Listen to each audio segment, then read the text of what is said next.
Richard Ford. Thank you, Mr. Speaker. Daniel Coffey from Columpton lost his life while serving in Iraq. His grandfather said yesterday that Vice President J.D. Vance should have a lot more respect for those who lost their lives, in response to the Vance comment that some random country that hasn't fought a war in 30 or 40 years. Will the Prime Minister gently remind the US government the UK was there for the US following the 9/11 attacks when Lord Robertson invoked Article 5, and that we were there for the US for the intervention in Iraq? And they might remember our long-standing friendship when we think about security guarantees for Ukraine. Prime Minister. Well, I thank him for raising this. I know he speaks for the whole House. We do remember the role that we've played historically with our allies, and we particularly remember those that made the ultimate sacrifice in that duty for their country and for our allies, and that's why it's so important that we make that point today. Divisions between Ukraine and the US only serve Vladimir Putin. President Zelensky is right to try and rebuild his relationship with President Trump. He is keeping a cool head under very difficult circumstances, and I was glad to see President Trump receive his letter positively. What is the Prime Minister doing to help rebuild their relationship after a challenging week? Minister. Well, she's absolutely right that we need to do everything we can to ensure that the US, Europe and Ukraine are working together on lasting peace. And I'm doing everything I can to play my part in that, in regular contact with all of the key players at the moment, including talking to President Zelensky yesterday afternoon.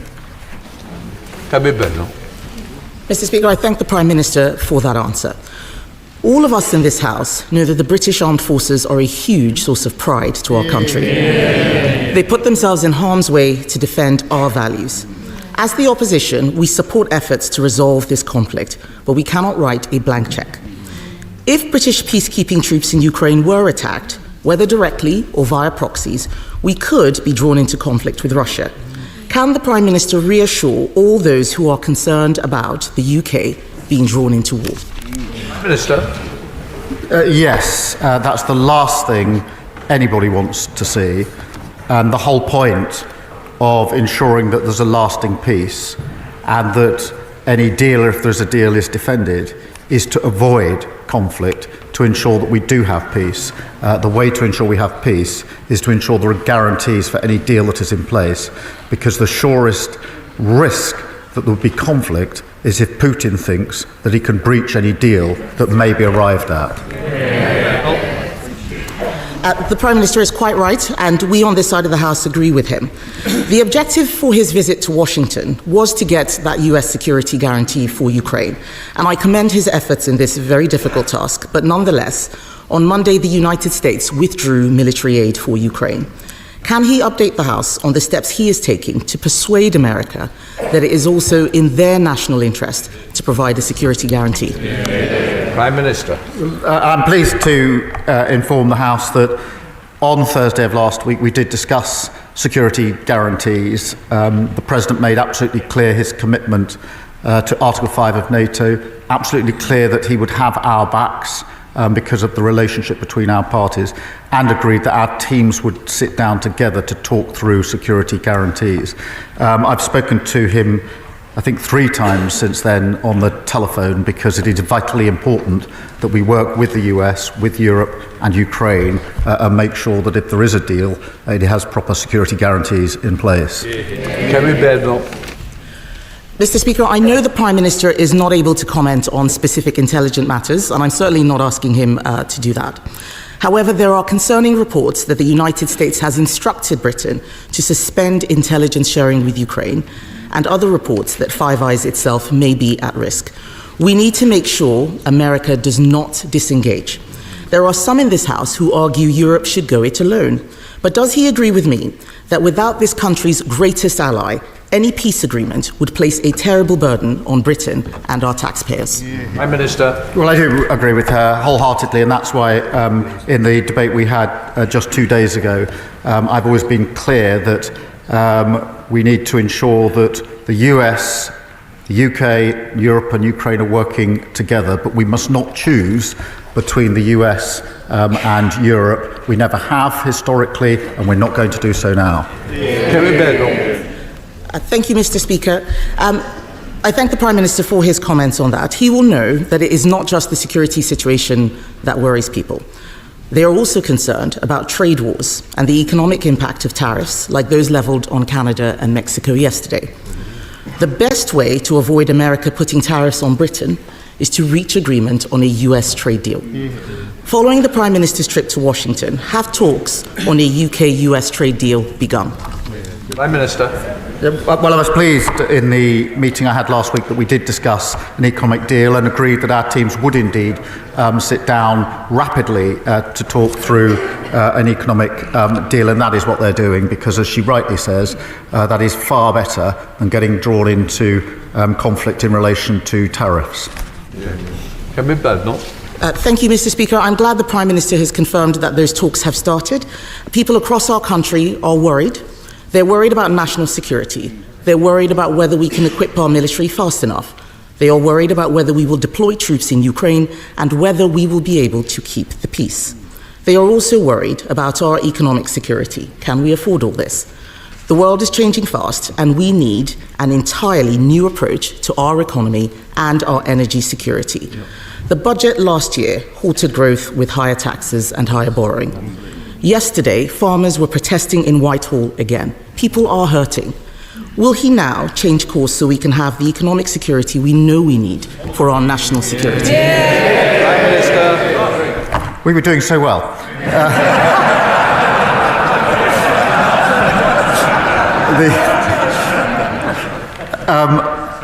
What we inherited was insecurity in our economy.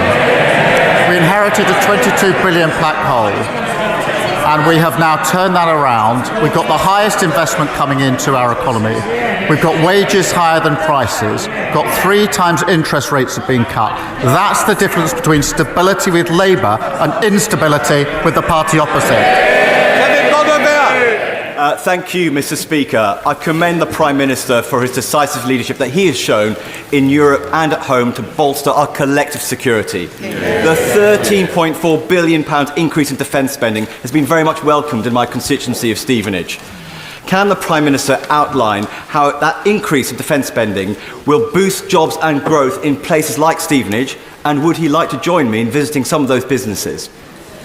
Prime Minister. Well, I thank him for his question. Our plan for change is built on national security, and that has to go hand in hand with economic security. And as we're returning to 2.5% for the first time since a Labour government, that investment must mean UK skills, UK jobs and UK apprenticeships.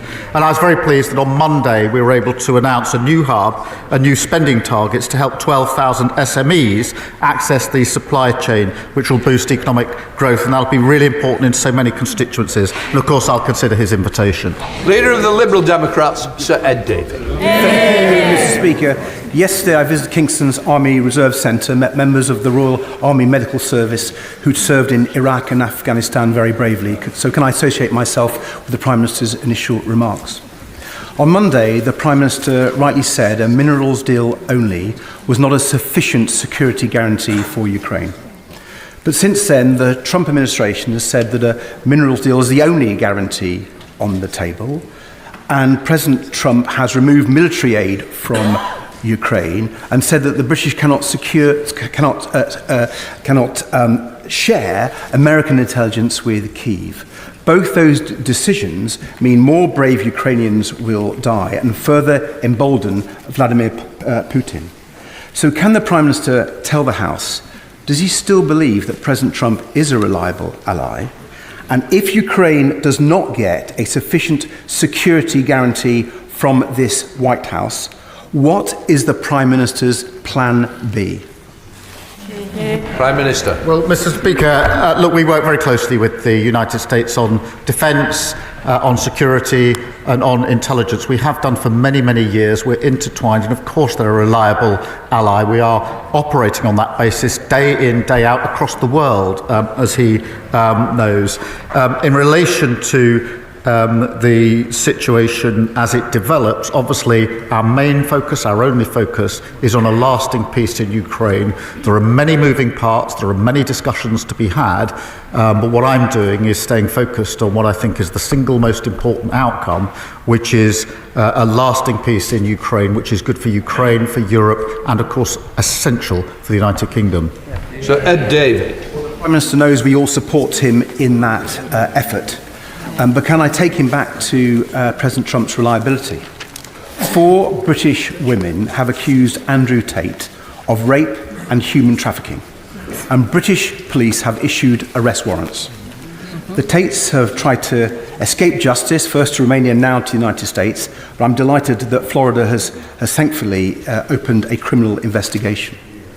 But does the Prime Minister agree that people who are wanted by British police of such appalling crimes should stand trial in our country? And given his assessment that President Trump really is a reliable ally, will his government request an urgent extradition of the Tate brothers? Prime Minister.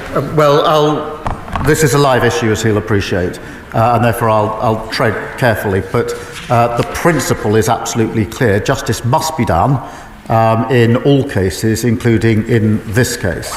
But I won't go into the details because this is a live case, as he knows. Steve Race.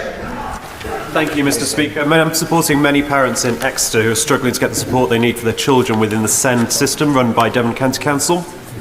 One parent told me that their child was excelling, but after undergoing major surgery, she needed additional support to get back into a mainstream school setting. That hasn't been possible due to the disarray of the SEND system in Devon, and this child is now missing out. I welcome the new money going to the system. Can the Prime Minister provide an update on government work that will also reform the SEND system to make sure every child in Exeter has the best start in life? Prime Minister. Well, thank him for raising this familiar topic. We inherited a SEND system that failed to meet the needs of children and families, and that's why we're investing £1 billion in SEND alongside £740 million for councils to improve inclusivity and expertise in mainstream schools and to make sure special schools can cater for children with the most complex needs. We're working closely with partners in Devon to deliver an accelerated progress plan and have deployed SEND advisors to offer support to the local authority. Liz Saville-Roberts. By cozying up to Putin, Trump is making Europe less safe. We all recognise the need for Europe to adapt. Germany is changing its fiscal rules to boost investment in defence and infrastructure, creating a €500 billion fund to strengthen its future. Will the Prime Minister please consider a similar approach, focusing on strategic investment rather than imposing further hardship on the poorest through cuts to welfare and cuts to international aid? Well, Mr. Speaker, as she knows, I think it's very important if we're to increase defence spending, which we are, to have that fully costed, fully funded, and to put that plan before the House, which is what I did last week. But she talks about fiscal rules, she talks about funding. I have to say, it was highly regrettable that Plaid voted against £1.6 billion to fund public services in Wales. She needs to explain how that helps her constituents and the people of Wales. Chris Law.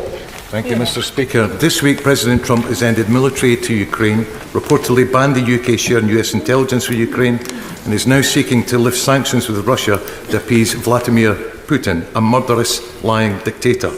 Regrettably, it's clear for now the US can no longer be relied upon for security and peace in Europe.